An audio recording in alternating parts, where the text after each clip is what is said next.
नमस्कार सभी को, आप सबका स्वागत है अरुणाचल टुडे न्यूज़ चैनल में। अभी तक तो लोगों को पता लग ही चुका होगा कि कल के दिन यानी कि 2 जून 2024 को स्टेट असेंबली के जो वोट्स हैं वो काउंट होने वाले हैं एंड 4 जून 2024 को लोकसभा यानी कि पार्लियामेंट के वोट्स काउंट होने वाले हैं। तो उसी सिलसिले में हम अरुणाचल टुडे टीम ने कोशिश की कि पॉलिटिकल पार्टीज़ के रिप्रेजेंटेटिव्स उनसे मिले और उनसे सीधे जाने कि वो क्या एक्सपेक्ट कर रहे हैं, वो कितने सीट्स एक्सपेक्ट कर रहे हैं, उनकी तरफ से सीएम के उम्मीदवार कौन होने वाले, पूरे डिटेल्स हमने उनसे कोशिश की जानने की। तो पूरे रिपोर्ट के लिए हमारे साथ बने रहिए और देखिए हमारा पूरा रिपोर्ट। सर, सबसे पहले तो आपका स्वागत है अरुणाचल टुडे न्यूज़ चैनल में। सर, हम क्योंकि कल काउंटिंग होने वाला है असेंबली का, तो हम जानना चाहेंगे कि out of 60 assembly constituency already 10 तो बीजेपी का हो चुका है, लेकिन 50 में हम जानना चाहेंगे क्या एक्सपेक्टेशन रहेगा और क्या तैयारी चल रही है। नमस्ते। एक्सपेक्टेशन तो आप साधारण ही है हम लोग का, कोई आश्चर्यजनक रिजल्ट होने वाला तो नहीं है। हमारा जो 50 सीटों में हम लोग कॉन्टेस्ट किया और 50 का 50 ही जीतने वाले हैं। और इसको हम लोग क्यों लाइटली बोल रहे हैं, क्योंकि we are confident, party confident है पेमा खांडू का नेतृत्व में और अपना बीजेपी पार्टी का ब्यूरम वागे का नेतृत्व में वी आर कॉन्फिडेंट 50 तो 50 का सीट जीतने वाला है। और अपना 2 पार्लियामेंट्री सीट्स नरेंद्र मोदी जी को सौंपने वाला है, वही है। सर, मैं पूछने वाली थी क्योंकि कल के दिन में तो असेंबली कॉन्स्टिट्यूएंसी का जो असेंबली का काउंटिंग होने वाला है, 4 तारीख को पार्लियामेंट का होने वाला है, जो 2 लोकसभा। सर, इस बार दोनों ही कॉन्स्टिट्यूएंसी में, पार्लियामेंट्री कॉन्स्टिट्यूएंसी में काफी ऑपोजिशन भी बोला जाए तो काफी लोग हैं। अगर बात करें वेस्ट की तो किरण रिजिजू के अगेंस्ट में भी है, इवन ईस्ट में काफी गाँव के अगेंस्ट में काफी है। रूमर्स ये भी आ रहा है कि ये बार दोनों को ही काफी बराबर से टक्कर दिया गया है, क्योंकि वेस्ट में former chief minister Nabam Tuki भी उतरे थे, इसमें भी कई कैंडिडेट्स थे। तो इसको लेकर क्या कहना चाहिए, कितने कॉन्फिडेंट है आप? तो इस बार भी बीजेपी दोनों असेंबली कॉन्स्टिट्यूएंसी लोकसभा भेजेंगे। लोकसभा का दोनों कॉन्स्टिट्यूंसी हम मजबूती से दावा कर रहे हैं कि हम लोग जीतने वाले हैं। और रह गया आपका एंटी इनकम्बेंसी फैक्टर, इस इलेक्शन में तो लोग बोलते थे, लेकिन पार्टी हम लोग ऐसे नज़र तो नहीं आया, क्योंकि जितने भी अभी देखो, जितने भी इंफ्रास्ट्रक्चर प्रदेश भर में डेवलप किया, चाहे ईस्टर्न पार्लियामेंट्री कॉन्स्टिट्यूंसीज हो, वेस्टर्न में हो, आप सबको विजिबल है। हाईवे हो, एयरवे हो, कोई भी इंफ्रास्ट्रक्चर डेवलपमेंट है, आप कंपेयर कीजिए कांग्रेस का ज़माना और आज का ज़माना, तो कोई भी हमारा ऐसे स्टेट में नहीं है, स्टेट में कुछ भी ऐसे बॉर्डर इलाका नहीं है कि रोड नहीं पहुंचा है। और एक भी विलेजेस अभी नहीं है कि रोड PMGSY का रोड नहीं पहुंचा है। तो बीजेपी नेतृत्व, जो पेमा खांडू का नेतृत्व जो है, बहुत काम कर रहा है प्रदेश भर में। और इसका लाभ अपना का मतलब बीजेपी का जो वर्कर है और प्रदेश भर का जो यहाँ का ये सिटीजन है, वो लाभदायी उतारा है। तो एंटी इनकम्बेंसी का तो दोनों कॉन्स्टिट्यूंसी में तो हमको तो महसूस नहीं हुआ, लेकिन एक एक जगह में वही इंडिविजुअल केसेस होता भी होगा। लेकिन हम लोग कोई ऐसा मतलब इन लोगों का जो या डिमेरिट या काम का इनकेपेसिटी या कोई ऐसा कुछ दिखाई तो नहीं दिया हमारा जितना भी इलेक्शन का दौरान। सो हम लोग मजबूती से दावा कर रहे हैं कि दोनों निकलेगा। सर, क्योंकि अरुणाचल प्रदेश से किरण रिजिजू यूनियन मिनिस्टर भी है, अगर बात करें प्रेजेंटली, तो जो former chief minister Nabam Tuki ने भी लास्ट टाइम 2019 में भी वोट थे एज MP कैंडिडेट, तो उनका भी ज्यादा मार्जिन नहीं थे। तो इस बार लास्ट टाइम तो उन्होंने कैंपेन भी नहीं किया था, इस बार तो कैंपेन और वो जमीन में उतरे थे, उन्होंने कैंपेन भी किया। तो क्या लगता है कि कितना बराबरी का टक्कर रहेगा क्या फिर, या फिर किरण रिजिजू आराम से निकल जाएंगे? देखो, हमारा यहाँ सेंट्रल जो पोबिया है, सेंटर में जो सरकार है, उसी पे ही हमारा यहाँ का ज़्यादातर सिटीजन लोग वही ऑप्ट करता है। अगर आपने बोला है कांग्रेस कैंडिडेट को लेके, नाम को लेके बोला है, कोई भी मतलब इंटेलेक्चुअल या कोई भी पढ़ा लिखा, कोई भी विकासशील डेवलपमेंट सोचने वाले लोग इस जमाना में वो कांग्रेस को देख के क्या फ़ायदा मिलेगा? एकमात्र अरुणाचल का एमपी जीत के कोई असर होने वाला तो नहीं है। उससे अच्छा तो अपना जो पीएम नरेंद्र मोदी का नेतृत्व जो देश भर में प्रसिद्ध है, प्रदेश भर में प्रसिद्ध है, दुनिया में प्रसिद्ध है और डेवलपमेंट का नाम जाना जाता है। और किरण रिजिजू इतना काम किया है अरुणाचल के लिए, इतने बड़े बड़े प्रोजेक्ट, चाहे वो ईस्टर्न वेस्टर्न कॉरिडोर हो, इंडस्ट्रियल कॉरिडोर हो, फ्रंटियर हाईवे हो, ये जो हमारा होलोंगी का एयरपोर्ट हो, बहुत बड़े बड़े प्रोजेक्ट्स किरण जी ने वहाँ सेंटर में मिनिस्टर बैठ के सैंक्शन करवाया। इसको कोई बोलता नहीं है और महसूस भी नहीं करता है। तो हमारा आप कांग्रेस का बोल रहे हैं, आप कांग्रेस में क्या रखा है? कांग्रेस का ज़माना तो चला गया। तो अभी हमारा बीजेपी का ज़माना है, नरेंद्र मोदी का गोल्डन पीरियड है। ये 2047 तब तक हमारा देश को विकसित कराना है। तो अरुणाचल को भी उसी दिशा में लेके जाना है, वही हमारा विचार है। और यहाँ में कोई किरण नहीं जीतेगा, कोई दो राय नहीं है। सर आखिरी सवाल रहेगा मैनिफेस्टो को लेकर, इस बार जब अगर स्टेट में अगर बनता है, सेंट्रल में अगर बनता है, तो बीजेपी पार्टी की तरफ से मैनिफेस्टो को कितना महत्वपूर्ण दिया जाएगा? क्योंकि लास्ट टाइम अगर बात करें 2019 की, तो वहाँ पे भी मैनिफेस्टो तो दिया गया था, उससे पहले भी कई बार दिया गया, लेकिन 19 को जब बनने के बाद में कुछ चीज़ें हैं उसे लोगों का भी कहना है कि बीजेपी पार्टी की तरफ से वो फुलफिल नहीं किया गया है। तो ऐसा, क्योंकि अभी आप एज अ प्रेसिडेंट इंचार्ज आप बोल रहे हैं, तो आप मेक श्योर करोगे कि आने वाले समय में अगर स्टेट में बीजेपी का फुल फ्लेज गवर्नमेंट बनता है, तो आप लोग मैनिफेस्टो को देख कर अच्छी तरीके से फुलफिल करेंगे? मैनिफेस्टो का 2019 जो आप जिक्र कर रहे हैं, मेरा अनुमान, पार्टी का अनुमान है कि ये 100% इम्प्लीमेंट किया। फॉर एग्जांपल, जैसे अपना पेमा सरकार ने 19 में जो कमिटमेंट दिया मैनिफेस्टो के जरिए, तो उसको तो 100% अचीव किया, ये हमारा दावा है। और इसके लिए एंटी इनकम्बेंसी पेमा खांडू के ऊपर में, चीफ मिनिस्टर के ऊपर में आज तक कोई भी एंटी इनकम्बेंसी दिखाई नहीं देता है, क्योंकि हम लोग 19 का प्रॉमिस को, कमिटमेंट को हम लोग फुलफिल किया। चीफ मिनिस्टर के ऊपर में कोई एंटी इनकम्बेंसी नहीं है, ये हमारा नतीजा है। तो अगले चीफ मिनिस्टर होने के लिए पेमा खांडू ही मतलब सबसे फिटेस्ट आदमी है अरुणाचल के लिए और इस समय के लिए।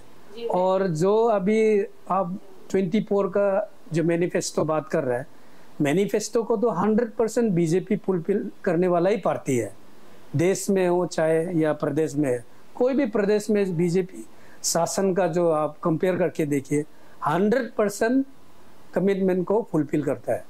तो सर मैं पूछने वाली थी, लेकिन आपने ऑलरेडी बता दिया। तो सर इस बार अगर बीजेपी जीतती है स्टेट में, तो सीएम का चेहरा पेमा खांडू ही रहने वाला है, आपके कहने से ऐसा लग रहा है। तो अभी कोई दावेदार नहीं है सीएम का, अभी जो प्रेजेंट है पेमा खांडू ही बीजेपी का सीएम दावेदार है। ये पार्टी हाईकमान डिसाइड करेगा, लेकिन हमारा कार्यकर्ता का सभी का मन में ऐसे ही विकासशील पुरुष को आगे प्रदेश का जिम्मेदारी देने से अच्छा है, ये मेरा पर्सनल राय है।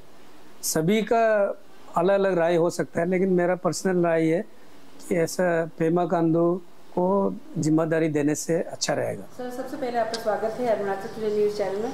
आने वाले दिन पे असेंबली को लेकर काउंटिंग होने वाला है, वोटिंग काउंटिंग होने वाला है, कांग्रेस कितना तैयार है? क्योंकि इस बार तो असेंबली में आप लोग का 19 दावेदार थे, तो क्या एक्सपेक्टेशन रह रहा है, क्या होने वाला है, क्या कुछ कहना चाहिए? मैं सबसे पहले टीम अरुणाचल टुडे को धन्यवाद देना चाहूँगा। हाँ जी, आप जैसे जो कहा है, अरुणाचल प्रदेश में हमारा अरुणाचल युवा फेरी के लिए, हमारा अरुणाचल फ्यूचर के लिए इंडियन नेशनल कांग्रेस पार्टी ने इस बार 19 उम्मीदवार दिया गया था। तो हमारा उम्मीदवार को चुनना नहीं चुनना हो जनता के ऊपर में है, जनता तय करेंगे। जिस पार्टी को अगर जनता अच्छा पसंद करेंगे वो ही जनता ही तय करेंगे। इसलिए में हम लोग तो फुल प्रिपरेशन में हैं। हमारा पब्लिक अगर जनता अगर हमें विश्वास है, भरोसा है, अरुणाचल के लिए हम काम करेंगे। क्योंकि आप सबको अच्छा से मालूम है कि अरुणाचल प्रदेश को इंडियन नेशनल कांग्रेस पार्टी ने स्टेट दिया और नेपाल में दिया, नॉर्थ ईस्ट फ्रंट एजेंसी में, जो पहले हमें अरुणाचल असम के साथ में था, उसके बाद अरुणाचल को इंडिपेंडेंट दिया, ये इंडियन नेशनल कांग्रेस पार्टी ने दिया। इसलिए हमें इस बार हाँ बहुत लोग था, लेकिन हम लोग 19 को जस्ट ट्रायल राउंड में हम लोग कोशिश किया। और सर जैसे अभी आपने बताया कि 19 आप लोग उतरे हैं और आप लोग जनता के ऊपर ही आपने छोड़ दिया कि कल पता चलेगा वो। तो सर क्योंकि 19 से तो आप भी जानते हैं कि अरुणाचल पे स्टेट गवर्नमेंट फॉर्म करना काइंड ऑफ लाइक नामुमकिन जैसा है। लेकिन अगर गठबंधन की बात करें तो यहाँ पे अगर देखें तो बीजेपी ऑलरेडी 10 कॉन्स्टिट्यूंसी में एमएलए उनका घोषित हो चुका है, अनअपोज हो चुका है।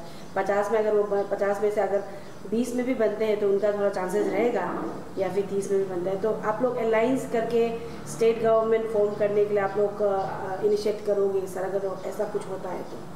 हाँ बिल्कुल, वो तो पॉलिटिकल पार्टी है, पॉलिटिक्स है, politics. Vishwa Bharati Nursing College, Bangalore. Admission open for session 2024-25. JNM Nursing, BSc Nursing, D-Pharm, B-Pharm amadi BPT की admission हो जुड़े। JNM Nursing की eligibility both arts amadi science की होगी। Experience led by faculty senior state of the art lab hands-on training period institution में। अकुपमरो की दमक 9395405659 दा contact हो बिरो। दिन एक दिन में हो जाते हैं, आवर्स में, मिनट्स में हो जाते हैं। तो अगर हमारा उम्मीदवार लोग अगर जो भी जीत के आता, हमारा अरुणाचल के लिए अगर जो भी काम करने का मन होगा, इच्छा होंगे, तो हमें डिस्कस करके महागठबंधन बना जिस हिसाब से जो दिल्ली में चल रहा है उस हिसाब से हम अरुणाचल को भी करेंगे। जी सर, अभी आपने मेंशन कर ही दिया कि दिल्ली में जो महागठबंधन चल रहा है, तो हमने देखा कि इस बार कांग्रेस के तरफ से 2 उम्मीदवार जो आप लोग ने उतारे हैं पार्लियामेंट के लिए, लोकसभा के लिए, दोनों east and west parliamentary constituency में काफ़ी इस बार बराबर से टक्कर देखने को मिला था।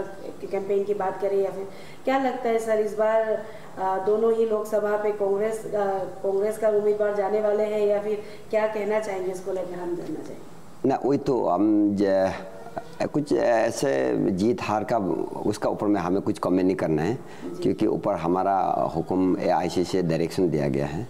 एनीवे तो मैं हाँ वो तो मैं जैसे पहले जो हमारे MLA लेजिस्लेचर का जो जिस हिसाब से हमने जो कहा है ना, अरुणाचल में हमने अरुणाचल के लिए 2 MP भी भेजा हुआ है। हाँ, मैं होपफुली पॉजिटिव है, अभी भी पॉजिटिव है कि देश हम जनता जानते हैं किस पार्टी को चुनना है, कैसे करना है ना, तो जनता के ऊपर में हम लोग छोड़ दिया। और सर इस बार हमने देखा कि आप लोग के वरिष्ठ नेता राहुल गांधी जो प्रधानमंत्री के उम्मीदवार भी है कांग्रेस के तरफ से, वो भी आए थे अरुणाचल प्रदेश में और अपनी तरफ से बातें रखी गई और मैनिफेस्टो का काफ़ी इम्पोर्टेंस यहाँ पे हाईलाइट किया गया उनके द्वारा ही, और इवन कांग्रेस आपके पार्टी के द्वारा, स्टेट कांग्रेस पार्टी के द्वारा भी काफ़ी हाईलाइट किया गया है। तो sir just in case government form होता है इन अलायंस भी, तो क्या गवर्नमेंट कांग्रेस के जो जितने भी MLA रहेंगे उनकी तरफ से एम्फेसिस किया जाएगा कि जो कांग्रेस का मैनिफेस्टो में पॉइंट्स रखा गया है अरुणाचल के लोगों के लिए, उसे आप लोग इम्प्लीमेंट करेंगे? वो तो करना है। जैसे दिल्ली का बात करें तो अब इंडियन जो महागठबंधन जो बात कर रहे हैं, दिल्ली में तय है, सरकार बनना ही है, इंडिया सरकार आ रहे हैं। और जिस हिसाब से राहुल जी ने हमारा देश के लिए कुछ पॉइंट रखे गए हैं, वो प्लानिंग नहीं, वो गारंटी है। जैसे कि इन्होंने कटाकट जो कहा है ना, जैसे हमारा सरकार जून के 5-6 तारीख को सरकार बनने वाला है। आप जुलाई के 5-6 तारीख तक देखिए, जिस हिसाब से इन्होंने जो गारंटी दिया, पक्का वो गारंटी काम करेंगे। जैसे जैसे स्टेट में हमारा कांग्रेस सरकार चल रहा है, राहुल जी ने जैसे कहा है वैसे ही कर रहा है। तो इस बार भी जून 4 तारीख 5-6 तारीख को सरकार तो बदलेगा, वो पक्का कंफर्म है। इंडियन महागठबंधन बनने वाला है और बनने जा रहा है। और बनते ही नेक्स्ट महीना में युवा को जैसे प्रोमिस किया, हमारा महिलाओं को कैसे प्रोमिस किया, हमारा लोग के लिए गैस सिलेंडर को 500 रुपये देने का जो वादा किया, वो पक्का करेंगे। जो राहुल जो बोलता है वो करते हैं। तो आपका बातों से as a general secretary Arunachal Pradesh Congress committee लग रहा है कि सर स्टेट में आपने इतना वो नहीं करके सेंटर में इम्पोर्टेंस दिया ताकि वहाँ पे बने और ऑटोमेटिकली स्टेट में भी कांग्रेस का ही दबदबा चले सर। बिल्कुल, जैसे आप अरुणाचल का सिलसिला आप अच्छे से जानते हैं। अरुणाचल का पॉलिटिक्स ना, जैसे दिल्ली में अगर पानी हो जाते हैं, अरुणाचल में पानी हो जाते हैं। दिल्ली में अपुंग हो जाते हैं, यहाँ अपुंग हो जाते हैं। हाँ, दिल्ली अगर बिजली हो जाता है, अरुणाचल बिजली हो जाएंगे। तो अरुणाचल का इसलिए मैं पहले भी शुरू में कहा है ना, अरुणाचल में क्या पॉलिटिक्स खेलता है सिर्फ दिल्ली से तय करता है सेंट्रल गवर्नमेंट, वो करना भी पड़ता है। हमारे यहाँ पे कुछ रिसोर्स नहीं है, कुछ रेवेन्यू इनकम रिसोर्सेस नहीं है, 90% सेंट्रल से डिपेंड करते हैं। इसलिए मैं कह सकता है कि ये सरकार अगर या बीजेपी सरकार होने से भी क्या है, वहाँ महागठबंधन हो जाएगा, ये महीना में बदल जाएगा। आप लिख के रखिए जी। और सर सबसे इम्पोर्टेंट सवाल, कांग्रेस की तरफ से सीएम दावेदार कौन रहेगा अरुणाचल प्रदेश में? 2 अभी 19 ही है, जैसे आपने कहा महागठबंधन से चेंज होने का चांसेस है और ज़रूर होंगे आप कह रहे हैं। तो कांग्रेस का दावेदार कौन रहेगा सर अरुणाचल सीएम के लिए? सर हमारे यहाँ तो बहुत अच्छा लीडर है पार्टी में, कांग्रेस पार्टी में बहुत अच्छा लीडर है। फॉर्मर मिनिस्टर है, फॉर्मर मंत्री है, हाँ, और इवन नॉट ओनली दैट, युवा लोग भी नेता है। तो इस सीएम पद के लिए हम तय नहीं करते हैं, इसको all India Congress committee Delhi से तय करते हैं। दिल्ली जिस हिसाब से चुनेंगे वही हमारा मुख्यमंत्री बनेंगे। Thank you so much. Thank you. कल का जो दिन है 2 जून, ये अरुणाचल प्रदेश के लिए एक हिस्टोरिक डे होने जा रहा है। और जितना भी यहाँ के वोटर्स है, पब्लिक है, उन सब के लिए ये एक्चुअली गुड न्यूज़ रहेगा कि हम आने वाला समय में हम नया विधायक तौर पे अरुणाचल पे देखने मिलेगा और हमारे नए सरकार बनने जा रहा है। तो उस हिसाब से देखा जाने से इस बार जो इलेक्शन रहा काफ़ी हेल्दी रहा और जितना भी इलेक्शन गया इशू पे, मुद्दा पे चला गया, इसलिए हमने कम्प्लीटली इलेक्शन एक मैनिफेस्टो बेस में चला गया था। और हमारे यहाँ लगभग 61 एप्लीकेंट अप्लाई किया था टिकट के लिए, पर हमने स्क्रूटिनी करने के बाद हमारे जो स्क्रीन कमेटी है उन्होंने 30 का फाइनल किया था। फिर जाके फाइनली हमने उतारा 20 सीट्स पे, और कल हमारे 20 सीट्स के ऊपर पे ही रिजल्ट आएंगे। और being an state working president, हमने सभी कैंडिडेट का साथ कम्युनिकेट किया और उनके ग्राउंड रिपोर्ट लिया। सब ने अपना वे से परफॉर्मेंस अच्छा दिया और इलेक्शन अच्छा तरह से गया। हाँ, कुछ जगह में चिटपुट घटना रहा या रीफॉल रहा, लेकिन इन एन एवरेज स्टेट का मशीनरी अच्छा से यूटिलाइज होने के कारण से, यहाँ के एडमिनिस्ट्रेटिव और प्रिसाइडिंग एंड पोलिंग के सपोर्ट के कारण से इलेक्शन अच्छा गया। और हम एक्सपेक्ट करते हैं कि रिजल्ट अच्छा होना चाहिए। और जहाँ तक आपने पूछा कि कितना सीट जीत सकता है, यूजुअली हम हमेशा हायर साइड में सोचना पड़ेगा, इसलिए हम 20 में हमारे कैंडिडेट जिस तरह से हमने उतारा है कि अच्छा कैंडिडेट उन्हें पब्लिक ने पसंद किया, और हम एक्सपेक्ट करते हैं कि 20 में 20 निकलना चाहिए। फिर भी हमारा कुछ पोटेंशियल कॉन्स्टिट्यूंसी है, जैसे आपका लोंगडिंग है, हमारा जो स्टेट प्रेसिडेंट कंटेस्ट कर रहा है टंगम वांगम जी है, और हमारा जैसे लिरमोवा में पेशी जीलन जी है, जैसे आपका टोआंग में नमगे सिरिंग है, और मारिंग गैको में जैसे बोनी पाइंग है। ऐसा काफ़ी पोटेंशियल कैंडिडेट है, लेकिन हम उम्मीद करते हैं कि हम 20 में से 20 उतारना चाहिए, क्योंकि हमने काफ़ी अच्छी तरह से कैंडिडेट को आइडेंटिफाई करके और पब्लिक का चॉइस में उतारा था। और सर क्योंकि आपने बताया कि 20 कैंडिडेट उतरे थे और अभी आप एक्सपेक्ट करें कि 20 के 20 ही सीट को आप लोग लेक होंगे, जीतेंगे कह रहे। तो सर फिर भी अगर गवर्नमेंट फॉर्म करने के लिए कहीं ना कहीं आप लोग को अलायंस करना पड़ेगा, अगर गवर्नमेंट फॉर्म करना चाहेंगे तो। सर अगर बीजेपी के साथ भी होता है या फिर कांग्रेस के साथ में भी होता है, तो आप लोग किस तरीके से आप देखोगे कि अगर जिस केस हो जाता है तो आप लोग अलायंस करके चलाने के लिए रेडी हो सर? हाँ, वैसा हमारे जो एनपीपी है, ये नेशनल तौर पे एनडीए के पार्ट पे आते हैं और नॉर्थ ईस्ट में नेडा के अंदर पे, इसलिए ये higher authority national party decide करेंगे। और हमने बिफोर इलेक्शन में भी हमारे जो स्टेट प्रेसिडेंट और हमारे टीम जाके बीजेपी की हाईकमान यानी कि बीजेपी की स्टेट हाईकमान के साथ हमने अपना इंटरेस्ट मैंने सबमिशन किया पेपर कि आने वाला समय में पोस्ट इलेक्शन में हम बीजेपी के साथ मिलकर सरकार बनाने का इंटरेस्ट है होके हमने अपना विलिंगनेस लेटर सबमिशन कर चुका है। सर जैसे अभी आपने बता ही दिया कि एनपीपी की तरफ से आप लोगों ने विलिंगनेस लेटर बीजेपी हाईकमान को आपने दिया है, तो सर सवाल रहेगा सीएम कैंडिडेट आप लोग की तरफ से कोई उम्मीदवार है या फिर आप लोग बीजेपी से जो उम्मीदवार रहेंगे उनको सपोर्ट करेंगे, क्या कहना चाहिए? इस बार हमारे एनपीपी ने हाईकमान ने डिसाइड किया था कि हम सीएम के चेहरा लेके इलेक्शन पे नहीं उतरेंगे, तो उस हिसाब से देखा जाने से आने वाला समय में अगर बीजेपी से किसी लीडर्स को अगर उन्होंने पार्टी डिसाइड करके हमें सपोर्ट के लिए इलेक्शन अपील करते हैं तो हम कोई हेजिटेशन नहीं रहेगा सपोर्ट करने में, हमारे तो कोई इशू नहीं है। हम एज ए नेडा पार्टनर हिसाब से या एनडीए पार्टनर हिसाब से हम विलिंगली सपोर्ट देंगे। और सर सबसे इम्पोर्टेंट सवाल, क्योंकि एनपीपी की तरफ से भी इस बार मैनिफेस्टो प्लेस किया गया था, कई मुद्दे थे, तो सर अगर आपके 20 के 20 कैंडिडेट जीत जाते हैं और अलायंस में गवर्नमेंट फॉर्म होती है तो आप जो मैनिफेस्टो पॉइंट्स रखा है उसे आप लोग फुलफिल करने की कोशिश करेंगे एज अ वर्किंग प्रेसिडेंट में पूछ रही हूँ। हाँ, इलेक्शन में हमने जो मैनिफेस्टो लाए थे वो स्टेट के इंटरेस्ट में थे। हमने अनएम्प्लॉयमेंट इश्यू पे लाए आपका मैनिफेस्टो पे, वुमेन एम्पावरमेंट लाए, एग्रीकल्चर सेक्टर्स में लाए, एजुकेशन में, टूरिज्म में, इवन करप्शन इश्यू पे भी और reformation in the political affair में भी सेक्टर में भी हमने लाए थे। ऑफ कोर्स हमारे फुल प्लेस सरकार नहीं बना पाएंगे, फिर भी हम जिस पार्टी के साथ पार्टनरशिप बना के सरकार बना पाएंगे, हम उस सरकार को कन्विंस करने की कोशिश करेंगे कि हमारे कुछ जो मैनिफेस्टो हमने पब्लिक को जो एश्योरेंस दे के हमने जो आया उस पर अमल करने के लिए, और उसमें हमने कन्विंस करेंगे पार्टनर को कि हम उस पर कार्रवाई करें और उन पर काम करके हम पब्लिक को सेवा कर सकें। ऑफ कोर्स कुछ कुछ ऐसा इश्यूज है जिसे हम अपने लोकल एक एमएलए, जहां हमारा एमएलए जीतेंगे वो लोकल डेवलपमेंट फंड एमएलए जो एमएलए लेड के फंड थ्रो से या एसडीएफ के फंड थ्रो से कुछ चीज़ अचीव कर सकते हैं, वो हम कभी कंप्रोमाइज़ नहीं करेंगे। लेकिन जहाँ तक सरकार का नीति रहेंगे, हम कोशिश करेंगे कि अपना मैनिफेस्टो को भी उसे कंसिडर करने के लिए हम कन्विंस करने की कोशिश करेंगे।